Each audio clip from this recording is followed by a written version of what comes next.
Use the referral link in the description to g2a.com for all of your Xbox codes, PlayStation codes and video games, and be sure to use the code CHES at checkout to get yourself 3% cash back.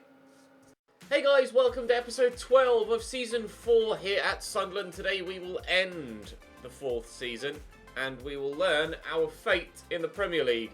We've Fulham at home, then Arsenal away, to then end the season with Crystal Palace also away from home. Fulham and Palace are there or thereabouts around us in the league, although Fulham do have a game in hand as well as being 4 points clear. But Palace we could close the gap on and actually goal difference wise overtake if we beat them on the final day and we replicate their results from the 2 games in between.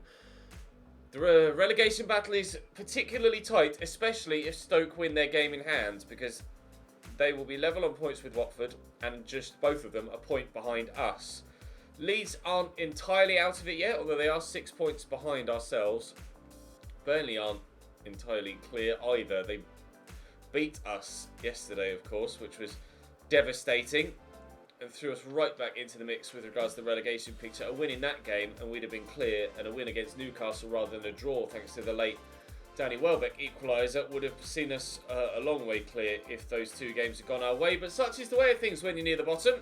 Things don't go your way. We are at full strength though for this game against Fulham, and subsequently should be for the entirety of the rest of the season because we've a week's break between each game.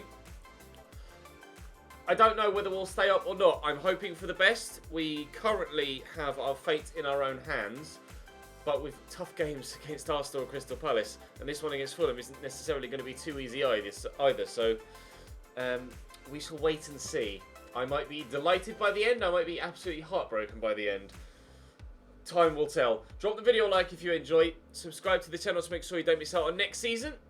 But for the end of this season, we shall see what league we'll be playing in that next season. Right, Fulham starting 11. They've Mateus in goal. Hakimi at right back, Alfie Mawson, Zakia and Joe Bryan, Seri and Roca in midfield. Hakimi's 84 rated, Roca 83, Markovic, Kearney and Sessegnon, who's 82 rated now in this save, on the left with Alexander Mitrovic up top. It's actually a fairly strong Fulham side, certainly stronger than the side that got relegated in real life this season. But we'll wait and see if they can put a job on us here. Obviously, they're higher in the league than us by 4 points and have a game in hand, but we are in decent enough form. Actually, to be fair, if you look at the last 8 games or so, we're arguably in the best form of our entire season, despite losing to Burnley and Chelsea and Tottenham. Picked up a draw against Newcastle and got 4 straight wins against Leeds, Southampton, Everton, and then I can't remember who the first game was yesterday that we got victory in. But we're actually in decent form, which has seen us rise out of the relegation form. I got accused actually in the comment section a couple of videos ago of actually altering the settings so that I got points I needed to get myself out of the relegation zone. I can 100% assure you that everything was exactly the same as the rest of the season. I would never jeopardise the integrity of the channel, myself or any of my series, by artificially changing the difficulty or dropping the sliders to give us a false result. If we get relegated, we get relegated. If we stay up, we stay up, regardless of how difficult the settings are. And we will give ourselves a great chance of staying up if we can hold on to this 1-0 lead. Now, I've looked into how to pronounce Keane's first name. I've been calling him Moise Keane, obviously. But in French is Moise Keane, and then in Italian is Moise Keane. So I don't know which one to go with. Believe he's registered as an Italian national now, but I think he used to be French, or used to be registered as French. I'm not sure. So I don't know whether to call him Moise Keane, or was that Moise Ken, or Moise Keane, or Ken. So let me know in the comment section whether I should pronounce his name the Italian way, or the French way, or just keep calling him Moise. But regardless, he's got the goal to give us a 1-0 lead here. Held the ball up nicely. can show you the settings here as well to ensure that the sliders are exactly the same. Shot error 35, pass error 15, goal capability 60, run frequency 60, first touch control error 30. So the settings are as they should be. I'm playing on Ultimate. Everything is the way that it was before I went on holiday. We just somehow been able to play some better football and earn some better results. I apologise if it subsequently has come across as the fact that I'm altered stuff, but I guarantee you I haven't. I've never done that in any series to artificially manufacture results or situations in the league and or cup. I never would. Never have, never would. It's just not my thing. Other people may have done that in the past that you watch, but if I just do whatever happens on the pitch with the settings that we choose right at the very beginning of a season. I never artificially alter stuff for entertainment purposes. But regardless, we have ourselves a 1-0 lead here as we approach the half-hour mark. I just wanted to address that in case anyone else had some questions or doubts about the situations that have been going on field or the integrity of the series. But now that's covered and we have ourselves a 1-0 lead. As soon as this ball gets saved and we can calm it down, we'll cut. Nicely, quickly forward to Mitrovic. Tried to get there with the defender and couldn't intercept. There's the first time hit, but thankfully it's straight at the keeper. Fulham knocking on the door now. Getting slightly dangerous here. Markovic brings that down. Around the outside to Hakimi, pushing forward from right back. Mitrovic is good in the air, we know that much. And, oh, it's actually Ryan Sessegnon that wins the header at the back post. And Fulham are level. I was so busy trying not to let Mitrovic have a header. Switched off at the back post with James Justin. And unfortunately, Sessegnon just got the run on him. He didn't necessarily know he was there. I would have expected Justin to win that header in a standing jump, to be fair, but unfortunately he hasn't. With 4 minutes to go till half-time, Fulham are level again. Kenny to Mitrovic. To Janepo, who's come on at half-time for Fulham here, but he loses out immediately with his first action of the game. Eward across here to Alexis and Keane. Oh, worked himself some space. Gooch has won it back well. Eward forward there, and Lyndon Gooch is away again. Unaware Ryan Sessegnon was going. He just switched off there and let Gooch run away. Crossed the ball in and crossed it well, and Alfie Mawson deals with it just as well. George Harrison was there, loitering with intent. Cross comes in from Clark. Mateus with the punch. Cloak will win that header. No, he's kind of ducked in that header there. Rather than making sure he won it, he kind of squatted down to try and cushion the header to the teammate. Just make sure you win it first. There's someone there challenging you for it. You have to make sure you win there. There's no point trying to go for a little cushioned one if you're not going to get contact on the ball. Oh, a bit of space here now for Jack Clark. I could try and find a teammate here. It's Drew Yearwood. Oh, I pressed shoot. Oh, registered when it fell to Harrison, but unfortunately, no power on it whatsoever. That would have been a really simple finish for him if I'd have managed to put enough power on it to get it past the keeper. Any thoughts on Fulham's next fixture? Nice little deft attempt, but unfortunately easy enough for the keeper to stop that. Harrison out wide here to Jack Clark. See the runner on the outside in Max Lowe. Will stand the ball into the middle. It's a good delivery. Alfie Mawson underneath it yet again, and Janepo heads away. Just over 30 minutes, sorry, just under 30 minutes to go in the game. Still waiting for a goal to send either side in front, and McAllister could give us it here, but it's blocked well. Fulham will deal with it and get it away. A couple of changes for me. Changes in midfield. Ravel Morrison on for McAllister. And Ed Murphy on the left-hand side. Oh, it's a nice ball to James Justin. Can he make up for that mistake that led to their equalising goal? He will find Harrison. And I see the run through there of Keane. Oh, no. So unlucky. If we get relegated, that might be the opportunity that denied us the points we needed to stay up. I can't believe it.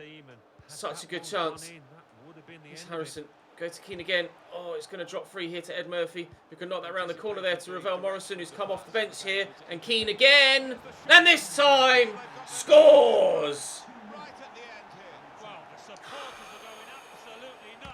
I thought when we hit the post there, that was it. The chance of the win, gone. It wasn't that well placed, this second effort. It was pretty central. Questions asked of the goalkeeper for sure. Lovely little ball by Murphy around the corner. Morrison pulls it back to Keane. To be fair, held his position well on the edge of the box in some space. I don't think it took a touch off a defender, and it certainly didn't. Perhaps the movement, just too much for the keeper to deal with, but it's right down the middle of the goal. Questions asked of Mateus in between the sticks, but Keane has grabbed himself a brace here in this game, and that genuinely might be the goal that keeps us up, let alone the miss earlier on being the chance that might well have seen us go down. How quickly things can turn. As we approach the game against Arsenal, we're on that match day now. Stoke lost their match day 35, but still have a game in hand, meaning they could still potentially get as high as 42 points, meaning we are not, as things stand, safe. As we head into the game against Arsenal, we know that any positive result in this game or the Crystal Palace game is probably going to be enough to see us stay up. But lose here against Arsenal, which is the most likely scenario, and it's still very much in question. Stoke have Brighton away on the 11th. Then they have Newcastle at home on the final day of the season. But is there an extra game for Stoke to play somewhere? Oh, they've got West Ham today. West Ham on the 7th. Then they've got a game midweek on the 11th against Brighton.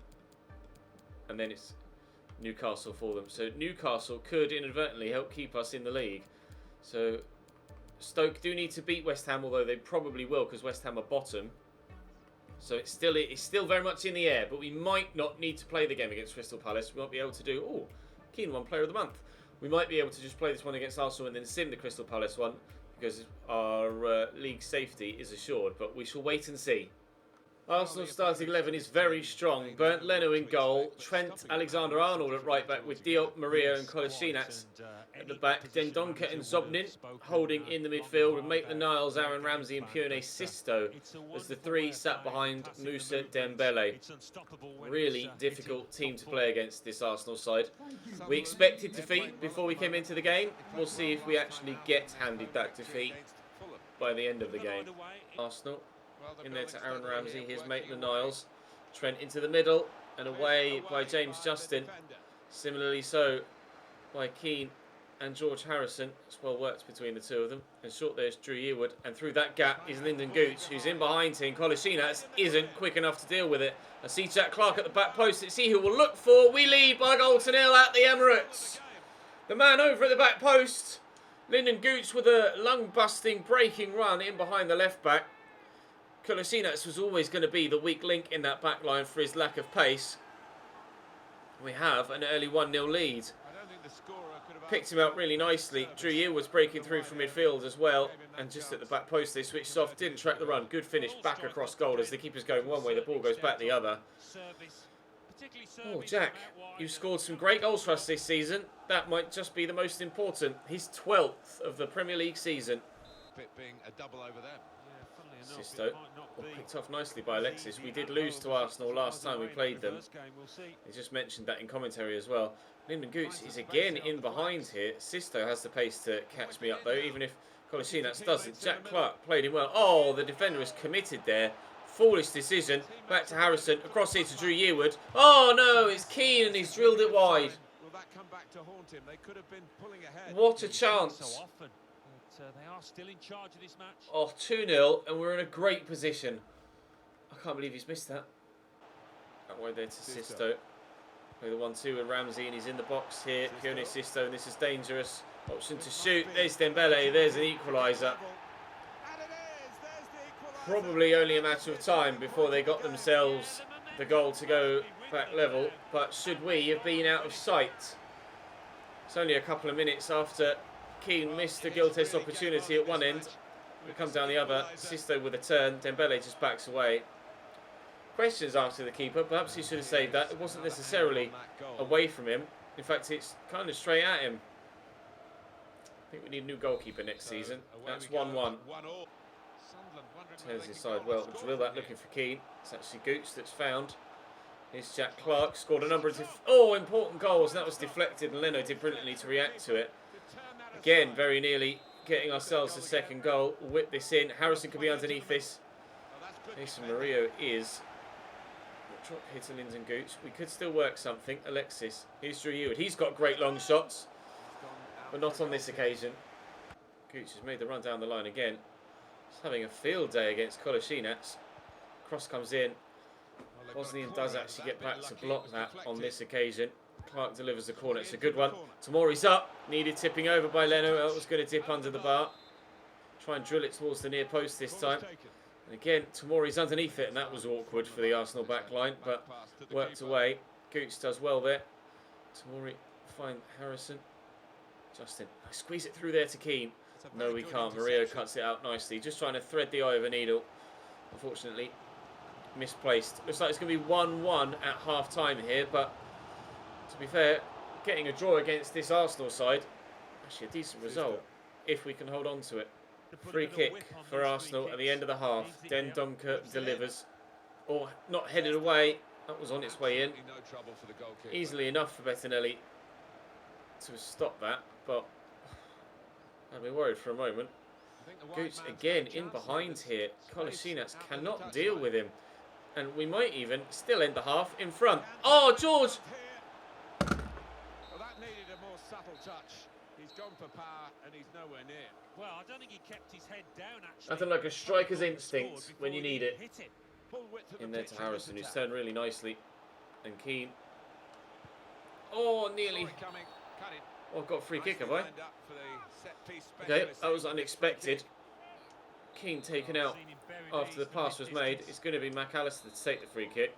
He very nearly scored one against Burnley, but it was a great save by the keeper. Oh, that really wasn't far away, but it bent a little bit too much. Would have been a great way to start the second half. In the box there, here's Alexis. The only option I really had was low. Do have a player short here in Drew Eward. And Keane turns well. Oh, and Leno saves well. And a corner denied by expert defending from Trent Alexander-Arnold as well. Maitland-Niles is going off for Arsenal. Not sure who's going to come on in his place. Jack Clark will try and get this cross in. It's a dangerous one. It's Kamano that's come on for Arsenal. Half an hour to go. Still locked level at a goal apiece. Both sides have had opportunities to grab that second and a winner. Here's Gooch. Poke that in front for Keane to drive onto, but Murillo reads it well and cut it out nicely. 7.5 minutes to go. Arsenal have our previous opponents, Fulham, on the final day. We have Crystal Palace, but this point, if we can hold on to it, might be enough to keep us up. We might not even need the point to stay up because Stoke were so far adrift and they needed to win all three of their remaining games. There's a lovely little scoop turn by Dembele, but it's a terrible pass by Den Donker. We've picked it off nicely. Drive that in there to McAllister. Harrison's made a run but can't find him. Drew Yearwood out wide here to Lyndon Gooch. Again, trying to show Kolasinac up for a lack of pace. Drew Yearwood. A late goal against Fulham. A late goal against Arsenal. That is us safe. Regardless of what Stoke do in their games, they could only get as high as 42 points. That goal will earn us 43. Sunderland Football Club will play Premier League football next season. Thanks in no small part to a late goal here against Arsenal and an even later goal against Fulham. A vital 4 points gained rather than 4 points dropped. We could have drawn both the opening games today, while fortuitously, in stoppage time at the end of both, we have come away with a victory in both fixtures. I don't think anyone halfway through this season thought that we were going to stay up. I genuinely thought we were going to get relegated. We have done it. Stoke did win on match day 36, so do still stand the chance of staying up. We've no idea who's going to get relegated at this stage. We'll have a quick train. We'll advance as far as the final day and see how everybody gets on. Oh, pardon the yawn. See how everybody gets on in the games on the 11th before we play on the 17th, I believe it was. Was it the 11th and 17th? It was the 11th and something. Yeah, they're all playing on the Wednesday, and then we play on the Sunday, the 15th. against Crystal Palace. I imagine all Premier League fixtures, all the final fixtures are going to be played on this Sunday. See if we drop a place. Oh no, Fulham can't overtake us. Fulham can't overtake us. Their game in hand was against Arsenal. They must have lost it. Stoke. It's between Stoke and Watford. They lost on match day 37 by a 1-0 to Brighton, who are still in 8th place and pushing for 7th and might still end up with it. Chelsea in 6th. The title is down to the final day as well. Unfortunately for Spurs and Chelsea, they will not be getting Champions League football next season, but one of them will have to pip the other to the Europa League spot. Tottenham have Watford, who are fighting for survival at the bottom, and Chelsea have West Ham, who are doomed and already down by a long way as well. Leeds also relegated. Stoke, their future hangs in the balance, but we shall simulate this game against Palace as we don't need to play it. And we can have a season roundup in today's episode rather than having to have a separate video tomorrow to finalise everything that's happened this year. Stoke lead Newcastle by a 0-0 after 6 minutes. Newcastle have equalised. We've gone 1-0 up through Jack Clark. Southampton lead Liverpool. Brighton losing to Wolves. Watford have equalised against Tottenham. And Ndoye has equalised for Crystal Palace here in our game as well. Chelsea 2, West Ham 1. Manchester City winning 1-0 against Man United. Looks like they might win the league. Although Eriksen equalised for United. We get a 1-1 draw against Crystal Palace. And the relegated side, I believe, will be Stoke. They did lose in the end. Oh no, they won by 2-1. Oh no, that's at the beginning of the month. My bad. We scrolled to the bottom. I was like, hang on. They're still on 36 points. Stoke lost 2-1 to Newcastle. So Newcastle relegated Stoke. We ended up on 44 points. And in the end, 8 points safe. When it could, at the beginning of the episode, been as little as 1 point that we were safe by, even with games to play. Oh, that late goal against Fulham and the late goal against Arsenal left us on 44 rather than 40. And then we could quite easily have been on... well, I think we would have been safe regardless because we were already on 36 points at the beginning of the episode. 3 and 1, or we 37 points at the beginning of the episode. So we got 7 points in today's video. So we would have been safe regardless, but it would, had we lost all 3 of today's games, have only stayed up by a single point. We, as it happens, didn't need the points from today's episode. £126 million added to the kitty. Whether we'll see much of that next season, we'll wait and see in tomorrow's episode. But I'm going to advance to the end of the year, and then we'll have a season roundup and have a think about what we might do in the transfer window next year, because you guys are going to get the option to get some transfers done in January in the summer window this year, rather than having to wait until the winter window like you did last year. Let's see who wins what by the end of the season. Right, it's the end of the season. We shall have a look at the competitions we were involved in, the other competitions around the world, with regards to the World Cup that's going on currently as well. And we'll also see how we fared with the board, and then we'll have a final scout report, squad report even, and have a think about the transfer window next season, where we will certainly be active. West Ham, Leeds and Stoke relegated. Unfortunately for Leeds and Stoke, they weren't cut out for the division. We only just were cut out for the division. In fact, if you look at the games lost, we actually lost the same amount of games as Stoke. The only difference was that we drew 8 and won 12, and they did the other way around.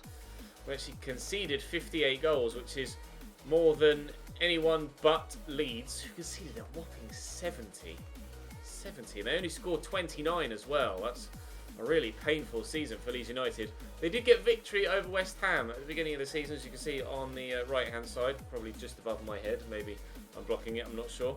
But after our win against Stoke on the opening day, we were positive, and then only until about 3 months ago we were quite negative, but somehow we were able to turn it around. We scored 50 goals, which is decent. It's better than anyone else other than Everton, in the top half. Well, that was significantly boosted by a 5-0 victory against Leeds. Otherwise it would have been closer to a couple of others, if not below teams like Fulham. Strong enough season, I think. Strong enough season. But we we really did leave it until the last minute to actually guarantee our safety. Liverpool won the FA Cup with a 3-0 win against Tottenham Hotspur. Liverpool, I believe, were the side that knocked us out the cup. Well, they did a double. They won the Carabao Cup as well, over Everton, in fact. A Merseyside derby for the Carabao Cup final. It just occurred to me. Then it scrolled up to see who won the league. It was Manchester City versus Manchester United on the final day. Can you imagine it? A Manchester derby. Oh, we're looking at August there for some reason. I just scrolled all the way to the bottom of August. It was a Manchester derby on the final day to decide the title. And it ended as a 1-1 draw.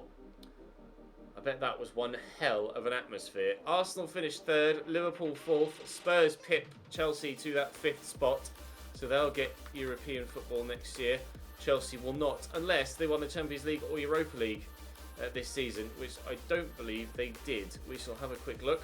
The Champions League was won by Valencia for the first time in almost 30 years. Didn't Valencia win the Champions League in like the early 2000s? I might be mistaken there. They might have played in the final, but lost it in the early 2000s. I can't quite recall. Valencia 2, AC Milan 1 though. Nice to see AC Milan in the Champions League final once again for the first time in a few years. Resurgence of the Italian giants. San Siro is going to be destroyed in real life and a new stadium built for Inter and AC Milan, so wait and see how good that stadium is going to be. And Manchester United won the Europa League. Chelsea could have had Champions League football next year if they'd won that game. They lost by a goal to nil. Obviously the league form was dented by European exploits, and they weren't able to fulfill those European exploits. England are 2nd in their group in the World Cup. We'll have a look at how that tournament ends once we start the new season in tomorrow's episode. But England off to a good start with a 2-1 win against Scotland. How did we do with regards to the board expectations? Actually, let's have a quick look at the other leagues around Europe just to see who won in those large competitions. Who's coming up from the Championship? Bournemouth with 104 points, and Bristol City, who pipped Huddersfield and Cardiff by a single point. How is that for a promotion race? Huddersfield, Cardiff, Forest and Villa will fight it out in the playoffs. We'll find out who will join us of those four next season. Bolton, QPR and Barnsley relegated to 25, 24 and 23 points respectively. None of them good enough to stay up. If you're only getting 4 or 5 wins of 46 games, you don't deserve to stay up, as far as I'm concerned.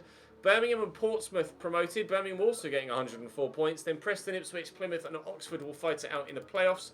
Relegated are Northampton, Rochdale, Charlton and Forest Green. Northampton winning only 4 of 46 games. In League 2, Wimbledon, Doncaster and Crewe get automatic promotion, and Fleetwood, Bury, Macclesfield and Exeter will fight it out in the playoffs. Cambridge, a lofty 13th, and relegated would have been Morecambe, who won. How can you lose? Oh, how can you only win 2 of 46 games? My God, Morecambe, that is embarrassing. Crawley would have been relegated as well had there been the conference on the game. Paris Saint-Germain win in France. In Germany, it's Leipzig that win the league. Bayern only 3rd. Bayern only 3rd in Germany. In Italy, Juventus by a margin, 18 points. They win the league by in the Serie A, and, well, on head-to-head, Real Madrid ahead of Atleti. Barcelona all the way down in 3rd and 14 points off the pace. That's surprising for Barcelona. Would have expected them to do better than that. We'll have a quick look at player stats actually for our leagues. Sadio Mane won the Golden Boot this year. Harry Kane, Shalov settling for a joint second, and third were Sterling, Belotti and Jack Clark. Our very own Jack Clark coming a joint 3rd in the Golden Boot race. So he had a very good season actually, Jack Clark. Any other Sunderland players on this list? No, unfortunately. With regards to assists, Kevin De Bruyne. Gooch is up there with 7 for us. Jack Clark with 7 as well. Mane up there with 6 too. So great season for Sadio Mane. Jamal Lowe, I presume it's Jamal, it could be Max. One of them up there with 5. Probably Jamal, to be fair. And Yearwood with 5 as well. Clean sheets, don't expect our goalkeeper to be anywhere near the top of that. Bettinelli with 8 in 36 games. Lloris with 8 in 22. If he'd have played the full season, he might well have won the Golden Glove.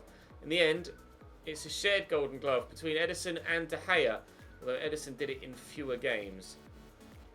So fair play to those two for keeping clean sheets on that many occasions. The board were really hating me for the majority of the season. We were in the late 50s, early 60s until the most recent of times. But we end on 83, actually. They want me to sign one youth academy to a defensive position. We did that. And they want me to sign a youth player and play them. We did not do that, despite having 10 eligible players to do that with. Did sign one crucial forward position player, that being Keane. And then obviously long-term wise, they want us to increase the season tickets. We'll find out an update of that next season. Avoid relegation, we did just reach the round of 32 of the FA Cup. We did not do that. And then within 2 seasons, long-term, they want us to finish mid-table. We were able to do that with our run of form at the end of the season, finishing 13th. Don't know as we deserved that 13th position, but our run of form at the end of the season saw us able to achieve it. With regards next season, Bettinelli will be sold. Add to the transfer list. McLaughlin is leaving us. Watson and Cooper aren't good enough yet to make the step up. Look at their positioning on both, 68 and 65. It's just not good enough, unfortunately.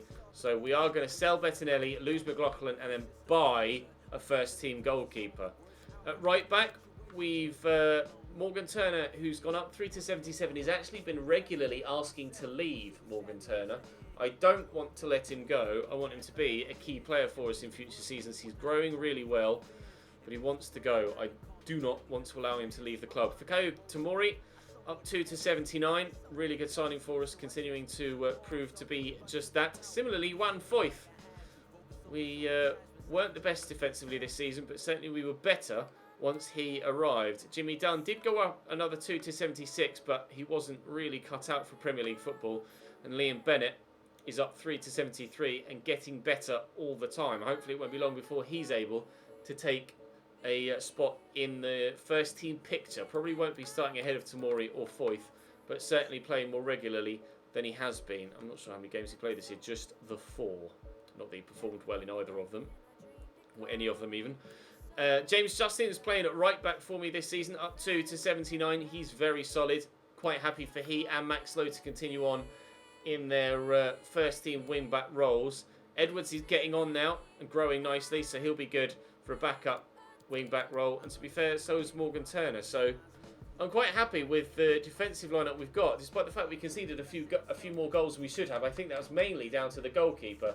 So a much better goalkeeper, and I think we'll be much better defensively, all told, next season. Lee Catamol, unfortunately, is retiring at the end of the season, so we can't keep him. Ledbetter won't let me sign him onto a new contract either, so he's leaving too. Probably retiring, actually, at 36 years of age. Jamie Ward, up 4 to 74, growing nicely still, improving technically throughout the season, and playing well enough when called upon. The majority of those are substitute appearances, so I'm quite happy with Jamie Ward. Ed Murphy up 3 to 78 now. Technically, he's very impressive. It is not going to be long at all until he's in the first team week in, week out. To be fair, I might start him in the first team week in, week out ahead of Lyndon Gooch now. Jack Clark had a phenomenal season. 13 goals, all coming in the Premier League. 7 assists as well. One of our best players this year, up 2 to 79. He's got... Where's he finishing? Up 2 to 89 finishing for Jack Clark, so it's no real surprise that he was as good as he was with regards his goal scoring exploits this year. Really pleased with Jack Clark. Took a while to get used to him, but now he's reaching the higher ratings. He's becoming more and more influential. Really pleased with him. Gooch, 77 rated on the right hand side. Going to give Ed Murphy the start. I might sell Lyndon Gooch. I don't quite think he's really of the quality we need now at this level. Although 6 goals, 7 assists was one of our better players. But still, I think we can do better. Ed Murphy might be the guy to step in. Or we could maybe buy another winger next season. I'll wait and see what you guys reckon to that. Drew Yearwood is up 3 to 78. Continuing on, I would imagine, as our first team holding midfielder. His physicality is good enough to do so, I believe. McAllister has been a great signing for us. Delighted with his introduction to the first team. Certainly an improvement on Ravel Morrison. Bali Mamba up 4 to 73 now, growing still. Out on loan at Ajax this season, having a decent season, or at least decent growth this season. Don't know what games he played. Tobias Zimmerman asked to be promoted, so I had to call him up, otherwise he would have left me. He's got decent potential, I think. Potential to be special for Tobias Zimmerman. So we shall avoid sending him out on loan. We shall start to train him quite considerably and see if we can get him towards that potential to be special. Whether he plays on the left or at cam remains to be seen. 4-star, 4-star, 6'1" though, so great opportunity for him. Sam Nicholson just isn't good enough, I don't think, so we shall add him to the transfer list, and maybe we certainly will look for a winger then next year. Ravel Morrison, I am going to add him to the transfer list too. Harrison Green is growing really well, up 6 to 71, finishing 68, but long shots of 90, and physically growing well too. 5-star skill moves, 6'2", good potential. George Harrison up 5, and I haven't been training him recently. Finishing is 82, up 7, heading is now 90. Certainly good enough to start regularly alongside Keane at the top. We haven't had a problem with scoring goals, I don't think, in the latter stages of this season, thanks to the additions we made. Very pleased with the season he had, and certainly with a full season up top, he'll be a very good goal scorer for us next season. Jamal Lowe, his pace will still be handy on the bench, but technically is really not good enough to hold his own in this league. Sean Maguire, I will now sell. Unfortunately, he certainly was not good enough for this level. And sadly, it will be the end of Sean Maguire's time at the club. We shall look for another striker. And Oscar Thomas asked to be called up. Again, I had to do that, otherwise he would have left. An exciting prospect is his tag. Keane did well enough when he came in. 4 goals, 2 assists in 12 games is better than we got from Jamal Lowe and Maguire with regards to the conversion rate. So I'm happy for Keane and Harrison to be my starting 2. But I am going to need a new backup striker next season. Sean Maguire's not good enough. Jamal Lowe will probably more so utilised as a winger. So I am going to need a new striker next year. If we sign someone that's great and can come in and challenge for first team football, maybe start ahead of Harrison or Keane, then so be it. But to start off with, Keane and Harrison will be my starting 2. Keane with finishing of 88. So hopefully he can have a great season after a full pre-season under his belt. So we are looking to improve next year, certainly at goalkeeper. Certainly need a new winger. And whether that be a first-team winger or a rotation winger, we're not sure. And then obviously we need a rotation striker or maybe a first-team striker, depending on what you guys reckon. But a 13th place finish I am happy with, although the manner in which we got there was very nervy. And it wasn't until the last few months of the season, basically once we improved in January, got through a difficult month of February, then March, April and May we were able to get the results we needed to solidify in the Premier League. So we shall stay up next year. What our budget will be, we'll find out tomorrow, and then what we can add to it, we shall also find out tomorrow with regards to pre-season tournament and player sales as well. Do let me know in the comment section who you think I should buy. I will record tomorrow's episode 1 before this goes up, so do continue to add to that, judging by what money we're able to spend next season in tomorrow's episode, and then we'll be able to hopefully challenge for top half. I don't want to set my heights too high. Yes, we finished 13th, but we were relegation zone for the majority of the season, so let's not get too far ahead of ourselves yet. Wait and see how things go. But for season 4, that's all for today. Thank you very much for watching. Do drop the video a like if you enjoyed. Make sure you sub so you don't miss out on season 5. We're hoping to vastly improve. I'll see you tomorrow.